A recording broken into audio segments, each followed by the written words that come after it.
Coming up on First at 4, a manhunt continues in Knox County after a customer was killed during a robbery. A new kitchen has opened to feed furloughed federal workers during the shutdown. I'm Natalie Brandon, Washington. How local businesses are stepping up to help. And the rain chances unfortunately increase as we head into the end of the week. Those soggy details now on First at 4. Dedicated to Eastern and Southern Kentucky, this is WYNT Mountain News First at 4. Good afternoon, I'm Steve Hensley. First at 4, a customer was shot and killed in a late-night robbery in Southern Kentucky. It happened at a store on US 25E in the Gray community of Knox County. WYNT's Phil Pendleton has more on what happened and how the victim is being remembered. It was just after midnight at the A&B Quick Stop when a man came into the store. He went to the back, then came back up to the front, pointed a gun at the clerk. A couple of seconds later, there was a struggle. Then another man, a customer, tried to leave, and he was shot and killed. This is video surveillance showing the man walk in around midnight. He was wearing a hoodie and appears to be holding something. After pointing the gun at the clerk, police say the clerk turned away and there was some kind of struggle. 25-year-old Gary Medlin then tried to leave. Police say the man shot him multiple times and Medlin collapsed in the doorway. The man then ran out, apparently only taking a bottle of a juice-type soft drink with him. Police released photos of the man in hopes someone will recognize him. They say they've received a number of different names and possible persons of interest. Still continuing trying to locate him. We're following up on tips. We're receiving information of who this individual may be. We are also working off the evidence that we have collected.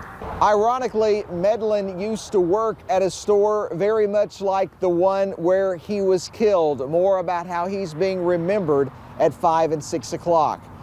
For now in Knox County, Phil Pendleton, WKYT. Police say they believe the suspect had a getaway driver. The car he was in was seen heading toward Corbin. And again, we'll have more on this tonight at 6. ISIS has claimed responsibility for a suicide bombing in Syria that killed 2 U.S. troops and 2 American civilians. The suicide bomber targeted U.S. troops who were on a routine patrol in a northern city. The attack comes just days after the U.S. began withdrawing equipment from Syria into neighboring Iraq. Last month, President Trump announced the U.S.'s withdrawal, saying ISIS was defeated. This is the single largest loss of life in Syria since U.S. troops entered the country in 2015. At least 21 people were killed when armed men barged into a hotel complex in an upscale district in Nairobi.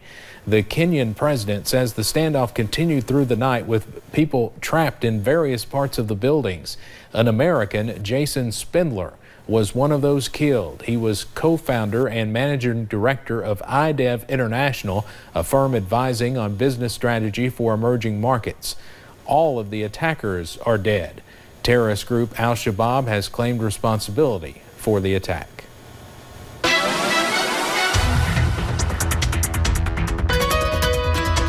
Well, once again, another cloudy day here in eastern Kentucky. The temperature is a little bit warmer, but not as warm as what they could have been, with some locations not even reaching the lower 40s. Let's go ahead and take a look.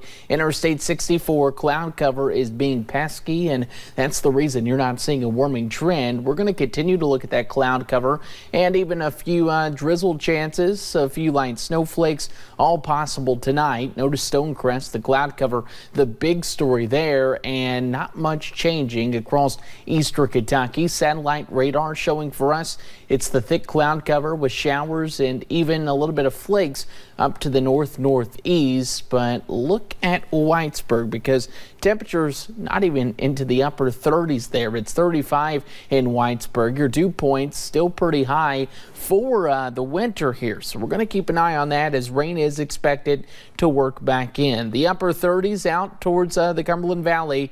You'll get into 38 as you work up to the north near Ashland, and most of us still pretty chilly as we head into the forecast. Of course, the Twitter topics looking ahead, we're looking at 2 low pressure systems. Rain chances, they will increase, and when all is said and done, some single-digit temperatures. Steve will have a full look at that cold forecast coming up around 4:15. All right, not sure I want to hear it. Andrew, thank you. Congressional leaders say they will cancel the upcoming Martin Luther King Jr. recess and stay in session unless a deal on border security is reached.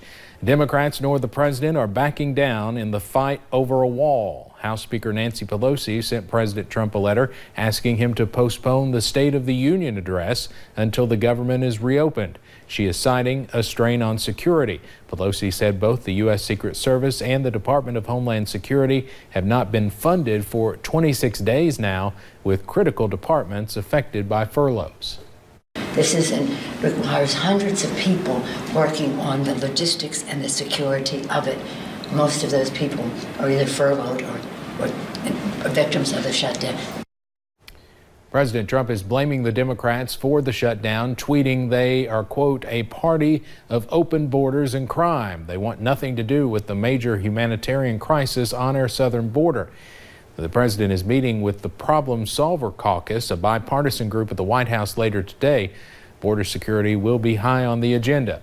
A new analysis from the Council of Economic Advisors shows the standoff over border wall funding is impacting the economy at twice the rate the Trump administration expected.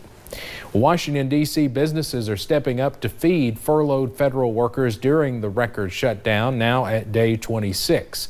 CBS's Natalie Brand has a look at the new efforts to help as the shutdown impact grows. On day 26 of the partial shutdown, a new food kitchen opened its doors to feed furloughed workers uncertain when they'll receive their next paycheck. I should have saved up, but it was Christmas and I didn't think that the shutdown would go this long, so I don't have any savings right now. Rebecca and her children were some of the first in line for a hot meal prepared by World Central Kitchen, the nonprofit of celebrity chef Jose Andres. The group normally responds to disaster zones, from hurricanes to wildfires. And today we're facing a bit of a different type of disaster, but I think equally as important nonetheless. Faced with a record-long shutdown, the D.C.-based charity is preparing to serve about 2,000 people a day. Yeah, they shut us down. Rhonda Carter, impacted by the shutdown herself, is among the volunteers helping out and trying to stay busy amid the uncertainty. It really is sad and depressing. Organizers say the food kitchen will stay open for daily hot meals until the shutdown ends. It's not the only local business that's offering help. Kraft Foods opened up a pop-up shop offering federal workers impacted by the shutdown as many groceries as a bag can fill. It's good that other people are jumping in to help people out who are struggling, because a lot of people are struggling. Glenn Carver is an IT contractor for the National Archives. He won't even get back pay. I never thought it would come to this. He, like so many others, just hopes the shutdown stalemate ends soon. Natalie Brand, CBS News, Washington. About 800,000 federal workers are working without pay or furloughed during this partial government shutdown. The IRS recently called in nearly 50,000 of its workers to prep for tax season without pay. The confirmation hearing for Andrew Wheeler, President Trump's pick to lead the EPA, began today. Wheeler became the Environmental Protection Agency's acting chief last year. He replaced Scott Pruitt, who was forced to step down from the position due to ethics concerns. Wheeler, a former coal industry lobbyist, has an advantage. The Republican Party has a 53-seat majority in the Senate. Senate Republicans have blocked a Democratic effort to maintain sanctions on companies tied to a wealthy Russian business leader. The sanctions resolution from Minority Leader Chuck Schumer, which needed 60 votes to proceed, was defeated 57-42. But it still represents a symbolic rebuke of the Treasury Department's December decision to lift sanctions on 3 companies tied to a Kremlin ally. 11 Republicans joined with Democrats to support the resolution, arguing the Trump administration made a mistake in deciding to lift sanctions.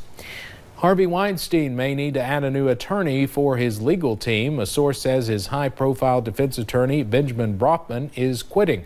Brofman declined to comment. Weinstein has 5 felony charges against him. The 66-year-old is accused of raping a woman in New York in a hotel room in 2013. He's also accused of sexually assaulting another woman at his Manhattan apartment in 2006. Weinstein has pleaded not guilty to all charges. Sears lives to fight another day. The company's chairman worked out a deal to keep hundreds of stores open. Sears billionaire chairman Eddie Lampert has thrown the struggling retailer a lifeline. Lampert won a bankruptcy auction with a bid of more than $5 billion. The hedge fund manager was the only buyer with plans to keep the company alive rather than liquidate the chain altogether. But analysts say the company is still facing an uphill battle. That whole sector is obviously coming up against a lot of problems, right? Amazon is at a level that it's wiping out so much of that. Founded more than 130 years ago, Sears was once the nation's largest retailer with 4,000 stores and devoted shoppers across the country. Let's head over to Wall Street now on this Wednesday afternoon. The Dow closes up today more than 141 points. YouTube says enough is enough. I'm Meg Oliver with the company's new ban on harmful and dangerous videos. And those rain chances increase for Thursday and Friday. A look at that next system is coming up. It's a new year and a new you with Able-Eyes. Finally, get rid of your glasses and contacts for only $1,800 per eye on all laser LASIK surgery. No hidden fees or charges. Don't put off LASIK surgery another day. Trust your eyes only to the best. Able-Eyes. Are you prepared to protect your family? When it comes to legal matters, tune in to Simply the Law with Gary C. Johnson, Tuesday nights, 7 o'clock on WYNT. We gotta step up to the plate. Okay, look. Not here to push my products, Bill. I'm just here to offer you a solution. Restart your day at Bojangles.